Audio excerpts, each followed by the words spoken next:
성도들이 요한계시록을 안 읽는 이유 중에 하나는 어렵기 때문에 안 읽는 것도 있고, 또 강단에서 말씀이 전해지지 않기 때문에 들을 수 없는 것도 있고, 또 하나가 뭐냐면 무서워서 요한계시록을 안 읽는다라는 성도들이 있어요. 여러분 어디에 해당하십니까? 무서워서 안 읽는다는 성도들이 꽤 많아요. 근데 우리가 오늘 요한계시록을 읽으면서 그 요한계시록에 기록된 그 징조와 심판이 누구를 향하는가를 봐야 돼요.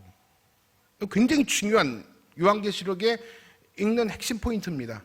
이 수많은 이 재앙과 심판이 과연 누구를 향해 있는가를 먼저 살펴야 돼요. 그렇게 된다면 우리는 안심하고 이 재앙과 심판을 볼 때 우리는 오히려 두려움이 사라지고 오히려 주님의 마음을 알게 되고 주님의 때를 기다리는 유익이 요한계시록에 우리는 얻을 수 있는 또 하나의 장점이라는 거예요. 자, 우리 요한계시록이 어렵기 때문에 지난 시간 한번 복습하겠습니다.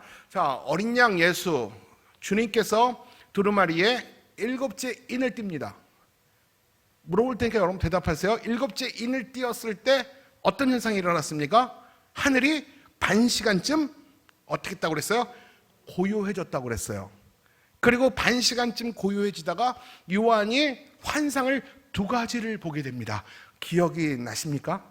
첫 번째 환상은 뭡니까? 7 천사가 하나님 보좌에 앉은 하나님께서 7 천사에게 나팔을 줬어요. 여러분 처음 들은 것처럼 이렇게 멍찌고 있으면 제가 곤란합니다. 하나님께서 7 천사에게 7 나팔을 줬죠. 그리고 두 번째 환상은 뭐예요? 또 한 천사가 하나님께서 향을 주시고 그 금향로에 성도의 기도를 받아서 제단에 올려줌으로 그 기도를 하나님이 받으셨어요. 기억나죠 이제는? 그러면 나중에 금향로의 기도의 응답으로 어떻게 합니까? 번제단에 불을 담아서 천사가 어디로 갑니까? 땅에다 그거를 쏟게 됩니다. 기억나죠? 그러자 어떤 일이 일어났습니까? 우레와 음성과 번개와 지진이 났다라고 저번 주에 이렇게 말씀을 나눴어요. 자, 이거를 기억하면서 오늘 본문은 6절부터 시작해요. 자, 5절에 천사가 향로에 불을 담아서 땅에 쏟는 것이 신호가 됩니다.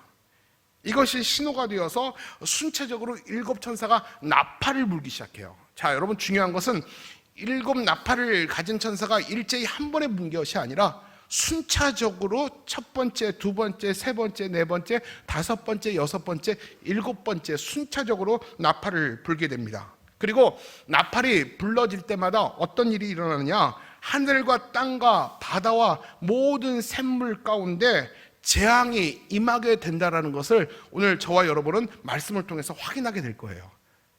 나팔을 불 때마다 춤추는 것이 아니라 나팔을 불 때마다 때로는 하늘에, 때로는 땅에, 때로는 바다와 샘물에 재앙과 지진들이 막 이렇게 일어나요. 깜짝 놀라죠. 깜짝 놀랄 만한 이런 일들이 나팔을 불 때마다 일어나고 있다는 겁니다. 이제 그만 일어나도 될 것 같은데.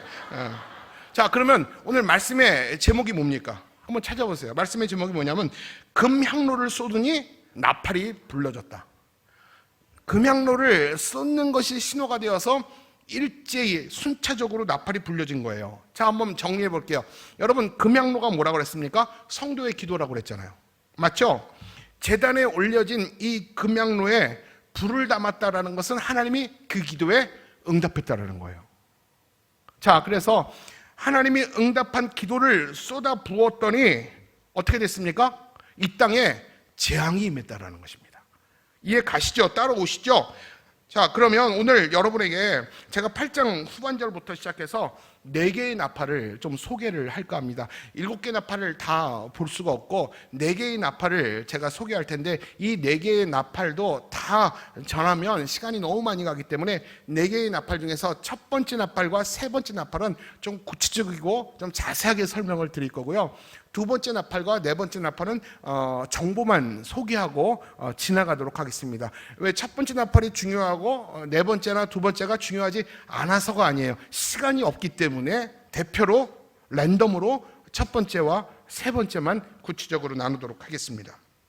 자, 그러면 첫 번째 천사가 나팔을 불었어요. 우리 7절 말씀 한번 같이 읽을게요. 자, 나팔을 불 때 어떤 일이 일어나는지 여러분 기억하셔야 됩니다. 시작. 첫째 천사가 나팔을 부니 피 섞인 우박과 불이 나와서 땅에 쏟아지매 땅의 3분의 1이 타버리고 수목의 3분의 1도 타버리고 각종 푸른 풀도 타버렸더라. 여러분, 저 말씀을 우리가 암송할 수 없어요. 머릿속에 한번 그려보세요. 자, 첫째 천사가 부 하고 나팔을 부니까 하늘에서 뭐가 떨어졌어요? 우박이 아니라 무슨 우박?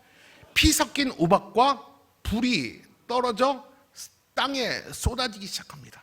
여러분, 막 불이 하늘에서 막 떨어지게 되면 어떻게 됩니까? 땅의 3분의 1이 타버렸고요, 또 수목의 3분의 1도 타버리고 각종 푸른 풀도 다 타버렸다라고 성경은 기록하고 있어요. 여러분, 여기서 우박을 떨어지는 일은 알겠지만 피 섞인 우박이 떨어졌다고 합니다. 피 섞인 우박. 여러분, 피 섞인 우박이 떨어질 만한, 그럴 만한 까닭이 있었어요. 그게 뭐냐면 계시록 6장 10절 말씀이에요. 시작. 큰 소리로 불러 이르되 거룩하고 참되신 대주제여 땅에 거하는 자들을 심판하여 우리 피를 갚아주지 아니하시기를 어느 때까지 하시려 하나이까 하니. 여러분, 계시록 6장은요 다섯째 인을 띌 때예요. 다섯째 인을 띌 때 어떤 일이 일어났냐면 죽임당한 순교자들이 제단 아래서 하나님께 호소하는 거예요.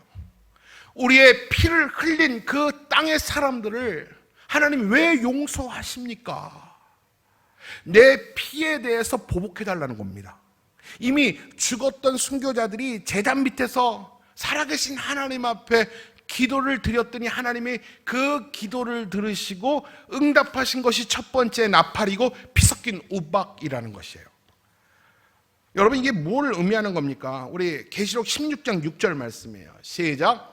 그들이 성도들과 선지자들의 피를 흘렸으므로 그들에게 피를 마시게 한 것이 합당하니이다 하더라. 여러분, 하나님이 성도의 기도를 듣고 그 응답으로 내리신 조치가 피 섞인 우박이에요.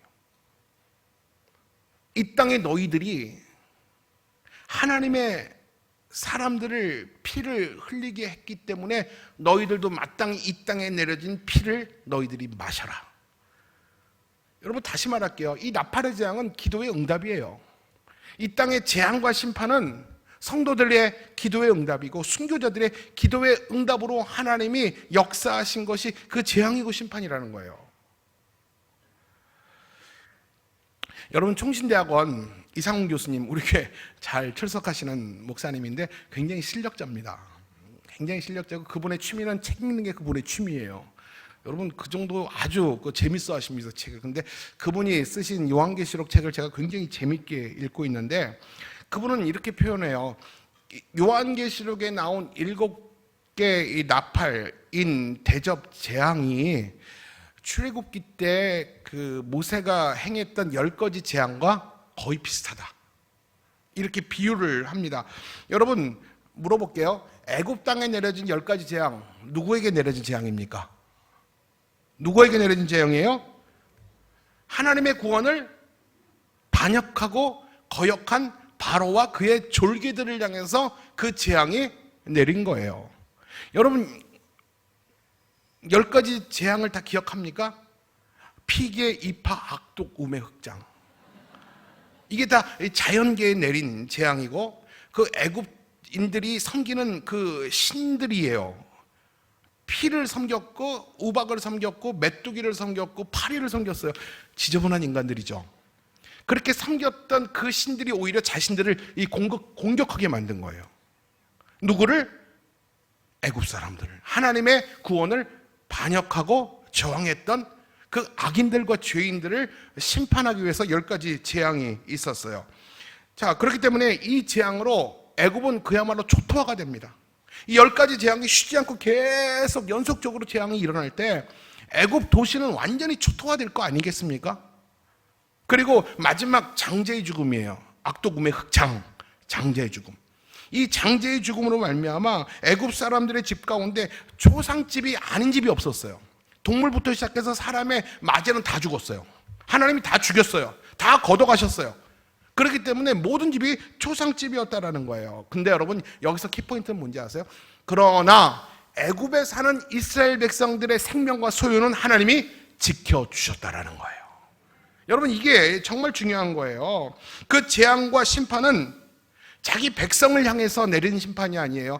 애굽 지역에 내리는 심판이 아니에요. 이 땅의 지구상에 사는 모든 인류에게 내린 심판이 아니라는 것입니다. 오직 하나님을 대적하는 악한 자들에게만 내려진 심판이라는 것을 우리는 기억해야 됩니다. 그렇기 때문에 이 땅에 사는 하나님의 백성인 우리가 요한계시록 읽으면서 두려워할 필요가 없다라는 거예요. 여러분, 이건 애굽에 내려진 10가지 재앙도 똑같잖아요. 자기 백성을 지키시고 보호해 주셨어요. 마찬가지로 일곱 나팔, 7 대접 또한 하나님의 백성이 아닌 죄인을 향한 하나님의 심판과 경고라는 사실을 알아야 돼요. 그렇기 때문에 그리스도 예수 안에 있는 자에게는 결코 정죄함이 없느니라. 로마서 8장 1절. 그러므로 그리스도 예수 안에 있는 자에게는 결코 정죄함이 없느니라. 여러분, 이 사실을 믿으십니까? 내가 좀 부족해도 예수의 공로로 인하여 나는 하나님 안에 있기 때문에, 그리스도 예수 안에 있기 때문에 그 심판과 나는 상관없습니다 라는 안심이 저와 여러분 가운데 있기를 주님의 이름으로 축복합니다. 결국 피 섞인 우박과 불이 나와서 땅에 쏟아졌잖아요.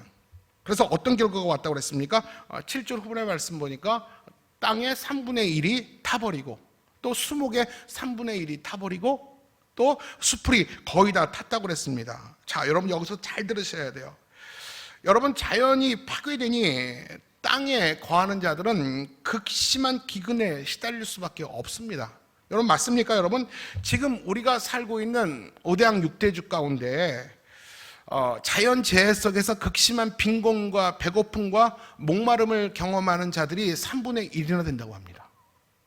너무나도 수치적으로, 통계적으로 너무 맞는 것 같지 않습니까? 여러분, 제가 다시 한번 얘기를 할게요. 7인, 7 대접, 7 나팔은요, 세상이 시작된 이후부터 예수님이 재림 때까지 이미 일어난 일, 지금 일어나고 있을 일, 앞으로 일어날 일들에 대해서 예언한 책들이에요. 이 범위가 지금 우리가 살고 있는 세상 가운데 이미 일어나고 있다는 거예요. 그래서 그 피 섞인 우박과 그 불이 내림으로 우리가 살고 있는 전 세계 대륙에 이 자연재해로 말미암아 기근과 배고픔과 목마름에 고달퍼하는 자들이 3분의 1 이상이 되고 있다라고 합니다. 그러나 여러분, 이런 아이러니 아십니까? 그러나 하나님이 3분의 1을 남겨놓은 이유가 뭘까요?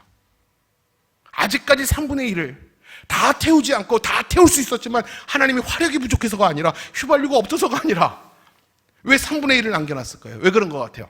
2가지예요. 성경의 계시록에 기록된 이 모든 재앙과 심판은 최종 대환란과 심판이 아니라는 거예요.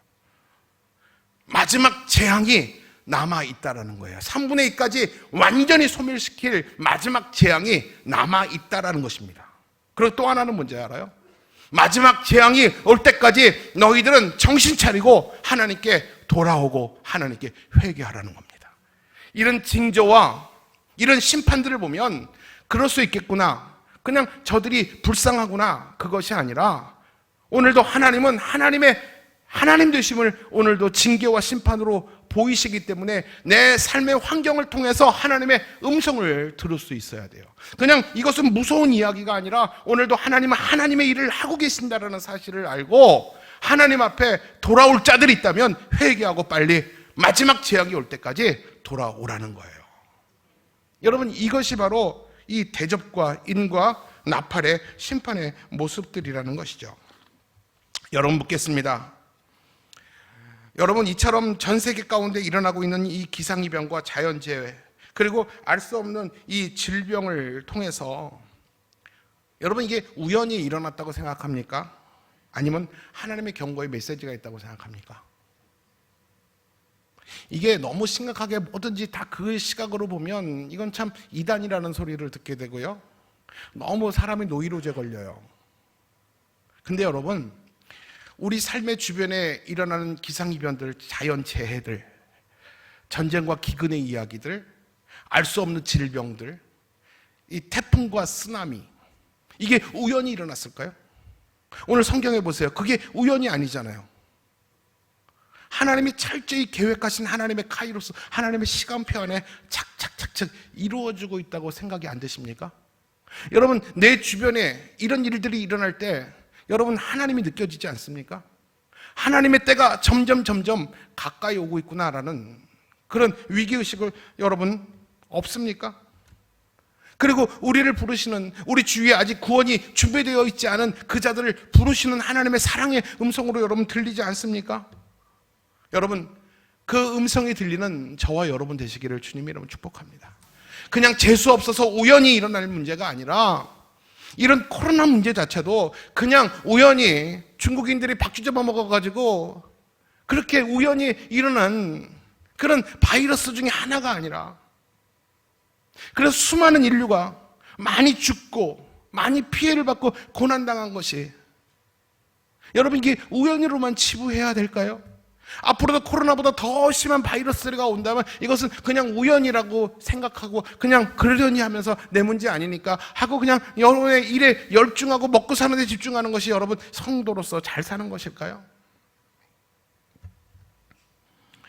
그러나 문제는 이러한 재앙이 있음에도 불구하고 죄인들의 특징이 뭔지 아십니까? 회개하지 않아요. 하나님께서 돌아오라는 강력한 사인을 보여주시는데도 그들은 무덤덤하고 강력하게 거부합니다. 누가 그랬어요? 바로가 그랬잖아요. 9가지 재앙, 아니 첫 번째 재앙이 있을 때 그가 돌아왔으면 두 번째, 세 번째가 없었을 거예요. 5번째 재앙 때 바로가 항복했으면 6번째, 7번째도 없었을 거예요. 흑암의 재앙이 있을 때 그가 돌아왔으면 장제의 죽음이 없었을 거예요. 그는 끝까지, 다 죽을 때까지 그는 회개하기를 거부했어요. 성경은 이런 상황을, 성경은 이렇게 고발해요. 정말 무서운 얘기예요. 9장 20절로 21절. 한번 천천히, 이 죄인들의 특징이에요. 한번 같이 읽을게요. 시작. 이 재앙에 죽지 않고 남은 사람들은 손으로 행한 일을 회개하지 아니하고 오히려 여러 귀신과 또는 보거나 듣거나 다니거나 하지 못하는 금, 은, 동과 목석의 우상에게 절하고 또 그 살인과 복술과 음행과 도둑질을 회개하지 아니하더라. 자, 이게 하나님이 없는 사람들의 현재 죄인의 특징이라는 거예요. 아무리 징을 치고 꽹과리를 쳐서 하나님의 재앙과 심판이 곧 있다, 아무리 그렇게 하나님이 사인을 보내줘도 하나도 들리지 않는다라는 거예요. 이게 참 슬픈 일이에요. 이것이 죄인의 한계예요. 사단에 사로잡힌 자들의 모습이에요. 그의 귀와 눈을 사단이 꽉 막아버렸어요. 어떤 말도 들리지 않게 되어 있어요. 왜 누구는 말씀 앞에 눈물과 감동을 받는데 왜 누구는 그렇게 쿨쿨 잠이 옵니까? 여러분, 내 목소리에 웬만하면 잠이 안 와요. 여러분, 내 목소리에 잠자는 자들은 보통 마음이 평안한 자들이 아니에요. 내 목소리가 얼마나 괴팍합니까? 근데 그거를 자장가 삼아서 그 리듬을 타고 잘 코 고는 사람도 있어요. 그래서 지 소리에 지각해. 왜 그런 성도가 있는가 하면 그 말씀을 간절히 받고 그 울음소리를 참지 못해서 통곡하는 성도가 있을까요? 여러분, 마지막 때에 말씀이 들리는 것도 하나님의 은혜인 줄 믿습니다. 말씀이 안 들리는 건 사탄이 귀를 막아버린 거예요. 이게 이 죄인의 특징이에요. 사랑하는 성도 여러분, 하나님은 사랑이세요. 하나님은 은혜로우시고 자비로우세요. 그래서 요한일서 1장 9절의 말씀과 같이 우리가 우리의 죄를 자백하면 하나님 보시고 의로우사 우리의 죄를 사하시며 우리를 모든 불의에서 깨끗게 하실 것이다 라고 말합니다. 지금이라도 늦지 아니하였으니 돌아오라는 겁니다. 돌아오면 용서하겠다라는 겁니다. 여러분, 오늘도 우리 주위에 하나님께 돌아와야 될 사람이 생각나거든. 한번 생각해 보세요. 오늘 내 사랑하는 가족 중에, 사랑하는 친구 중에, 사랑하는 부모님 중에 하나님의 음성을 듣고 돌아와야 되는데 돌아오지 못한 사람이 있다면 우리 주위에 일어나는 하나님의 부르심의 사인에 예민하게 반응하여 하나님께 마음과 생각이 돌아오는 일이 있도록 여러분 오늘 밤에 기도해 주셔야 됩니다. 여러분, 우리 삶의 주변에 이런저런 일들이 참 많이 일어납니다. 여러분, 이 주위에 일어난 크고 작은 일들이 우연일까요? 아니면 하나님이 혹시 나에게 깨닫게 하는 사인이라고 생각 안 해보셨어요? 멀쩡한 누가 갑자기 돌연사를 했다거나 갑자기 내가 다쳤거나 내 자녀에게 무슨 일이 있거나 이게 다 우연일까요? 여러분을 사랑하시기 때문에 여러분을 부르시는 하나님의 사인으로 내가 예민할 수 있다면 우리는 작은 실수는 할 수 있어도 큰 실수는 하지 않고 큰 잘못은 저지르지 않을 수 있어요. 근데 여러분, 하나님께서 선택한 자들을 불러 모실 때 그가 깨닫도록, 그가 알도록 주위에 이 여러 일들을 일으킬 때가 있어요. 우리는 알아요. 우리는 깨달아요. 당신이 교회 나와야 돼. 특별히 여러분, 이 아내의 문제는 남편이 돌아와야 돼요. 이 자녀의 문제는 부부가 돌아와야 될 문제들이에요. 제가 이게 뭐 성경에 있는 얘기 아니에요. 제 경험상 그래요. 여러분, 이게 절대로 여러분 그냥 우연히 일어난다고 생각하고 그냥 모른 척 지나가시지 말라는 거예요. 여러분, 오늘 이 밤에 하나님께 돌아와야 될 사람이 여러분 마음속에 지금 기억난다면 오늘 그 영혼 살려달라고 여러분 그 간절히 그의 영혼을 붙들고 기도한다면 그의 귀에 쓰여져 있는 사탄의 올무가 풀어지며 주의 음성이 들려지게 될 줄로 믿습니다. 기도에는 그만큼의 능력이 있어요. 이제 첫째 나팔인데 계속 가야 될 텐데, 자, 둘째 천사가 또 나팔을 불어요. 자, 8장 8절 시작. 둘째 천사가 나팔을 부니 불붙는 큰 산과 같은 것이 바다에 던져지매 바다의 3분의 1이 피가 되고. 자, 둘째 천사가 나팔을 불었어요. 첫째 나팔의 심판은 땅에 내려진 재앙이죠. 이 둘째 천사의 심판은 어디에 내려졌습니까? 바다에 내려졌어요. 그 재앙으로 말미암아 바다의 3분의 1이 피가 되었다라고 말합니다. 근데 여러분 잘 보세요. 둘째 천사가 나팔을 불 때 불붙는 큰 상가 같은 것이 바다에 던져졌다. 불붙는 큰 상가 같은 것이 바다에 던져져서 바다가 완전히 오염되었다라고 이야기를 하고 있어요. 여러분, 불붙는 큰 산이 뭘까요? 많은 학자들은 불붙는 큰 산이 뭘까에 대해서 많이 고민하는데 가장 우세한 게 뭐냐면 화산 폭발로 인하여 그 용암이 바다에 흘러들어갔다라고 해석하기도 합니다. 그리고 조금 더 상징적으로 해석하면 오늘날 사람들의 무분별한 이 탐욕스러운 이 개발로 인해서 결과적으로 바다가 오염되어서 여러 가지 재앙들을 일으킨다라고 이야기를 해요. 저는 이 두 번째 이 안에 굉장히 설득력이 있다고 생각을 합니다. 사람들은 지금 불붙는 큰 산이 결국 그것이 눈에 보이는 가시적인 것만이 아니라 인간의 탐욕, 그 인간의 욕심으로 무분별한 개발, 또 함부로 바다를 오염시켰기 때문에 그 바다가 3분의 1이 죽어가고 있다. 여러분, 지금 이 바다의 해수면 상승이 되고 동해안만 가도 지금 이 모래사장이 팍팍팍 깎입니다. 그리고 이상한 물건이 아니죠. 이상한 물고기들이, 열대야에 있을 그 물고기들이 지금 우리 바다에 떠다니게 되고, 이게 다 바다의 오염이고 바다가 지금 병들었다라는 것이죠. 여러분, 어느 목사님이 그렇게 얘기를 하더라고요. 여러분, 2007년도에 서해 바다에 13,000톤의 유조선이 해상 크레인에 부딪혀서 유조선이 깨진 적이 있어요. 그래서 여러분 기억나십니까? 그래서 서해안 태안 쪽에 그 기름이 쫙 깔려가지고, 제가 사랑의 교회 있을 때 하얀 옷 입고 그 기름띠 닦으러 갔어요. 돌멩이 닦고. 그때 카메라에도 저도 나왔는데 못 보셨어요? 진짜 하얀 옷 이렇게 입고요. 이렇게 하얀 수건으로 돌멩이 하나하나 기름때를 다 닦았던 기억이 납니다. 그러면서 이거를 뭐라고 얘기하냐면 이것이 바로 이 큰 불붙는 큰 상가 같은 것이 바다에 던져졌던 징조 중에 또 하나다, 이렇게 얘기를 하기도 해요. 맞고 틀린지는 모르겠어요. 하여간 인간의 어떤 탐욕이 바다를 그렇게 더럽혀서 3분의 1을 벌써 버리게 됐다라고 이야기를 합니다. 자, 세 번째 나팔을 볼게요.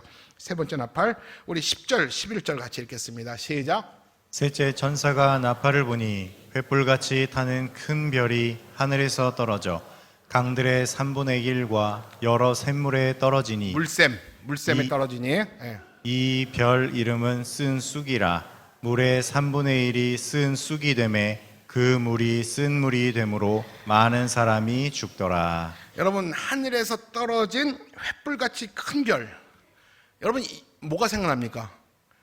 횃불같이 큰 별이 물에 떨어지고 물샘에 떨어졌다. 여러분 뭐가 생각나요? 빨리 생각해 보세요.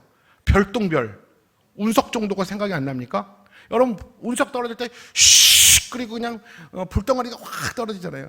지금 내 마당에 떨어지면 그건 로또죠. 운석 얼마나 비싸게 팔리는지 몰라요. 주여 우리 교회 마당 앞에 뚝 하고 떨어지게 하소서.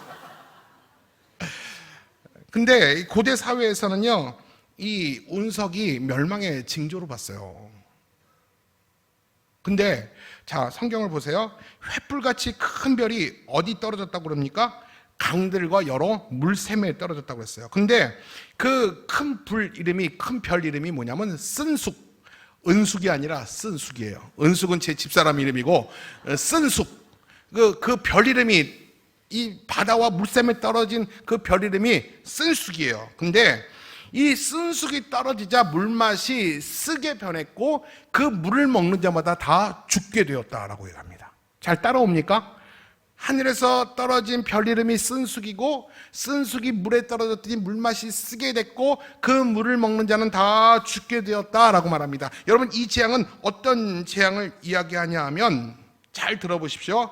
여러분 예전이나 지금이나 깨끗한 물은 인생이 살아가기에 굉장히 중요한 요소입니다. 여러분 성경에서 일반적으로 쑥이라고 말하면 괴로움과 고통을 상징해요. 그리고 깨끗한 물이란 인생의 만족과 기쁨을 의미합니다. 여러분 따라서 인생에 있어서 깨끗한 물이 꼭 필요하듯이 인생에 있어서 기쁨은 절대적으로 필요합니다. 맞죠? 인생에 기쁨이 없고 기다림이 없고 소망이 없다면 인생 살 낙이 없잖아요. 우리에게 깨끗한 물이 필요하듯이 우리 인생엔 기쁨이 절대적으로 필요합니다. 그러나 괴로움과 슬픔이 쓴숙이 인생의 기쁨을 빼앗았다라는 거예요. 여러분 인생에 있어서 즐거움과 기쁨을 뺏어가는 그 쓴숙이 과연 뭘까요? 여러분 우리 인생에서 그나마 있었던 기쁨과 행복을 뺏어간다면 그 인생에 있어서 내 인생에 있어서 쓴숙이 과연 뭘 같아요? 제일 중요한 거 제일 으뜸은 죽음 아닙니까? 죽음에 이르는 질병이 오면 내 마음의 기쁨과 행복이 달아납니다. 자녀의 문제, 관계의 문제, 또 물질의 문제, 이 쓴쑥이 내 인생 가운데 뚝 하고 떨어지면 내 마음의 기쁨과 즐거움이 사라지고 고통과 괴로움이 찾아오게 돼요. 안 그래요 여러분? 맞죠? 그래서 결국은 어떻게 되냐면 결국 인생의 행복이 쓴물이 되어서 결국 사람을 죽게 한다는 겁니다. 하나님께서 악한 자들의 기쁨과 만족을 제거하시고 괴로움과 비통을 경험하게 하는 것이 바로 악한 자들을 향한 하나님의 징계와 심판이에요. 여러분 악한 자들의 마음에 기쁨이 있는지 아십니까? 기쁨이 없어요. 만족이 없어요. 여러분 하나님을 모르는 사람들은 쾌락을 추구합니다. 여러분 쾌락의 쾌자가 쾌할 쾌해 즐거울 낙자입니다.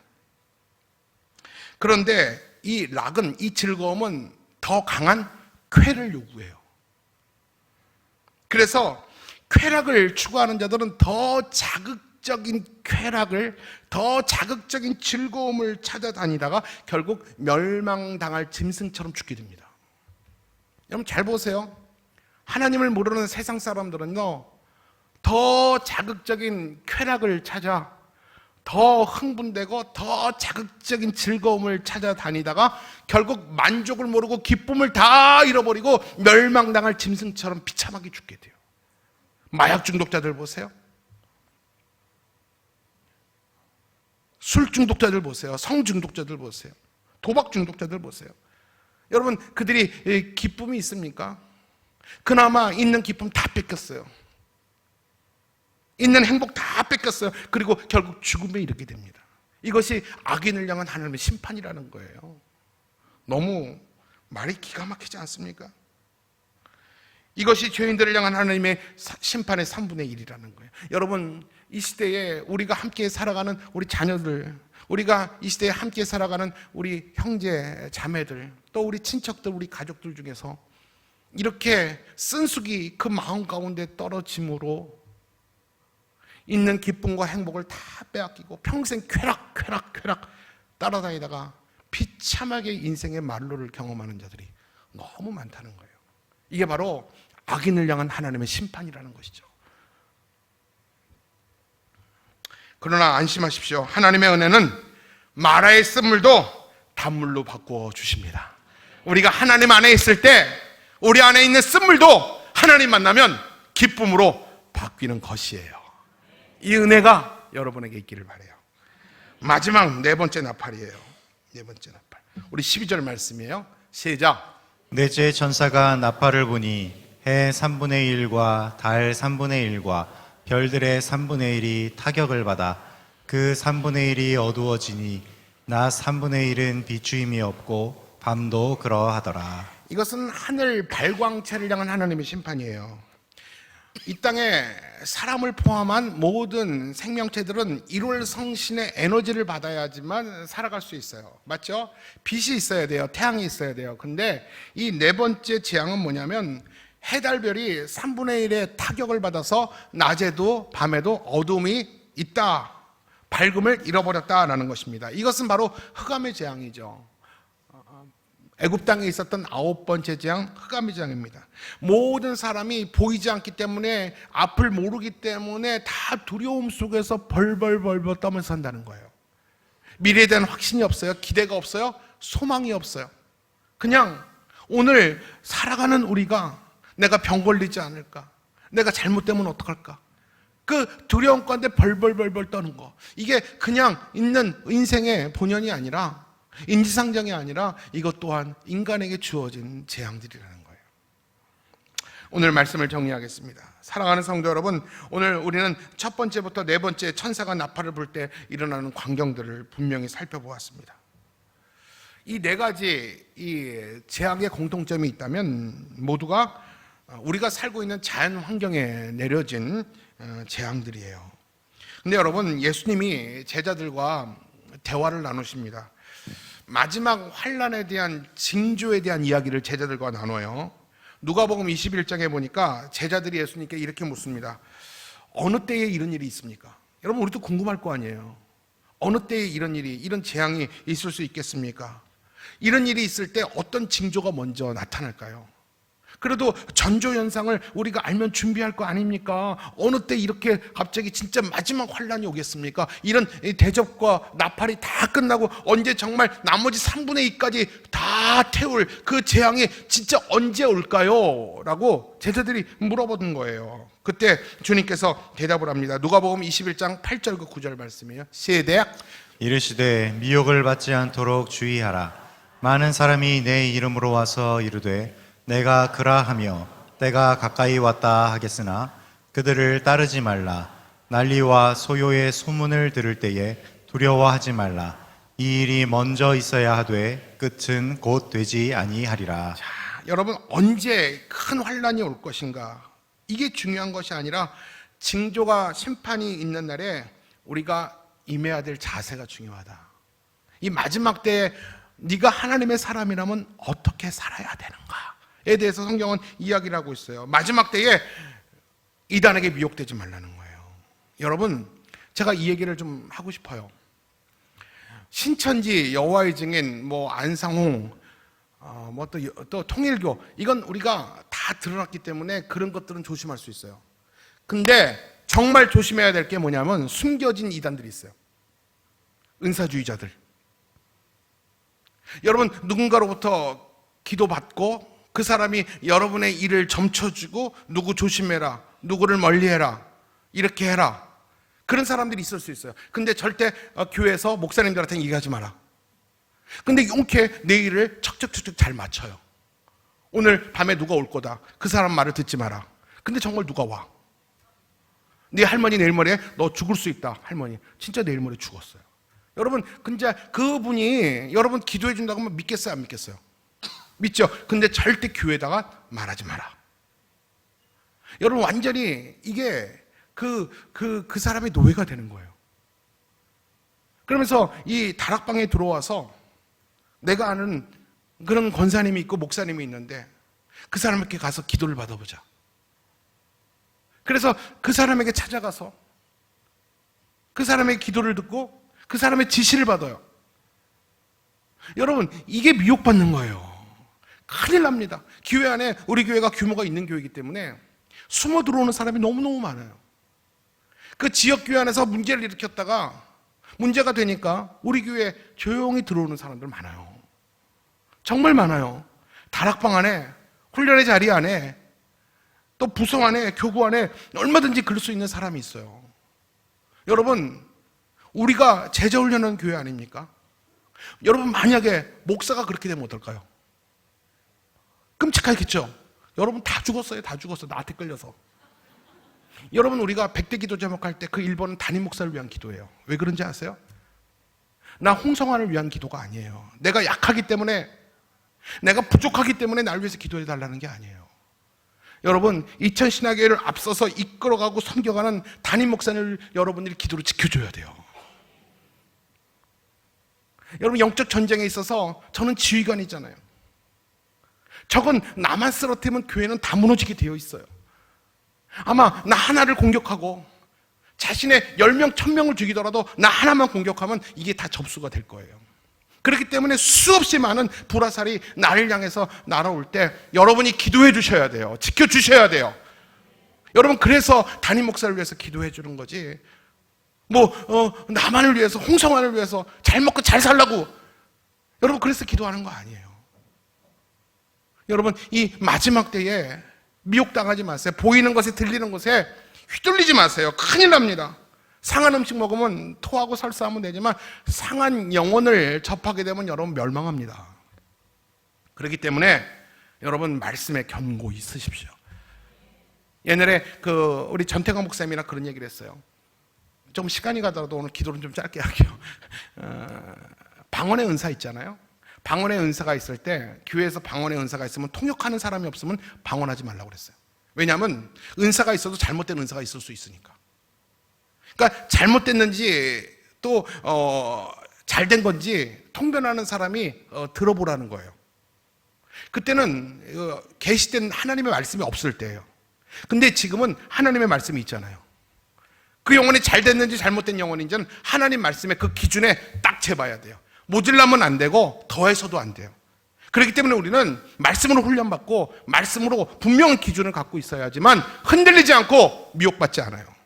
여러분, 누군가가 나한테 속삭이면서 어디 가자고 할 때 뭐가 문제인지는 모르겠지만 조금 이상한 건 느낄 거예요.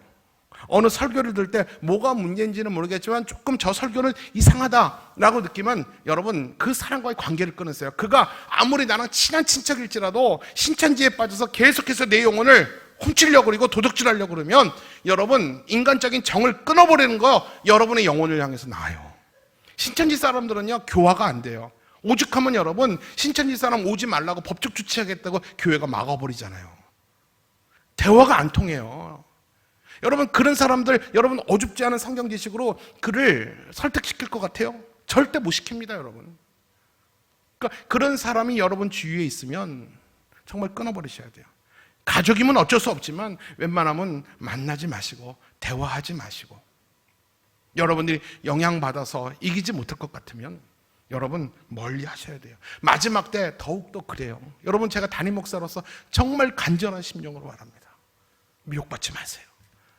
보암직도 하고 먹음직도스러운 그런 죄악의 유혹에 넘어가지 마십시오. 그리고 두 번째, 마지막 때에는 크고 작은 재앙이 있어도 두려워하지 말라는 거예요.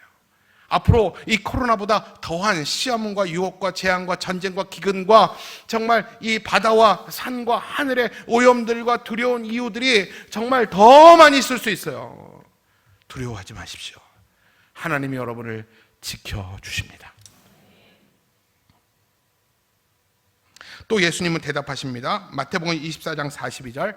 자, 시작. 그러므로 깨어있으라. 어느 날에 너희 주가 임할는지 너희가 알지 못함이니라. 누가복음 21장 30절 31절. 시작.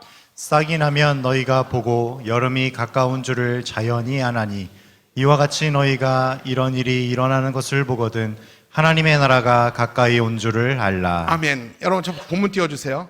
싹이 나면 여름이 가까이 온 줄 알듯이 이런 징조와 이런 심판들이 내 주위에서 자꾸 일어나면 두려워하지 말고 어떡하라고요? 미혹되지도 말고 어떡하라고요? 하나님 나라가 가까이 오고 있구나, 이것을 알라라는 것입니다. 그래서 결국 재림에 대한 우리의 마지막 자세예요. 이 말씀이 마지막입니다. 자, 재림에 대한 마지막 자세는 누가복음 21장 28절이에요. 시작. 이런 일이 되기를 시작하거든 일어나 머리를 들라 너희 속량이 가까웠느니라 하시더라. 여러분, 이 말씀의 의미가 뭐겠어요?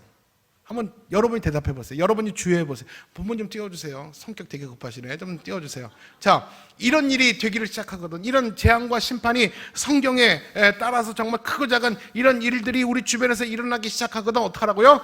구원받은 우리들은 어떡하라고요? 머리를 들라 너희의 구원이 가까웠다. 구원의 완성이 가까웠다. 이 말은 무슨 말이냐 하면 세상에서 일어나는 이변들과 알지 못한 일들이 일어날 때 두려워하지 말고 자신 있게 머리를 들어라. 그리스도의 승리를 확신하고 승리의 자리에서 승리하신 예수 그리스도를 맞이하라. 마라나타. 여러분, 이런 은혜가 여러분에게 있었으면 좋겠어요. 전쟁과 기근의 소문과 우리를 두렵게 하는 오늘 여러 가지 문제들이 일어나거든. 믿음 없는 사람처럼 같이 불안해하지 말고 깨어서 기도의 자리에 나와서 내가 지켜야 될 영혼들을 끌어안고 주여 살려달라고, 지켜달라고, 하나님의 불심판에서 면제해달라고 그들을 끌어안고 주님의 때에, 하나님의 때가 오면 혼연히 그들을 끌어안고 승리의 자리에 서서 주님을 영광 가운데 맞이하는 저와 여러분 모두가 되기를 주님의 이름으로 축원합니다.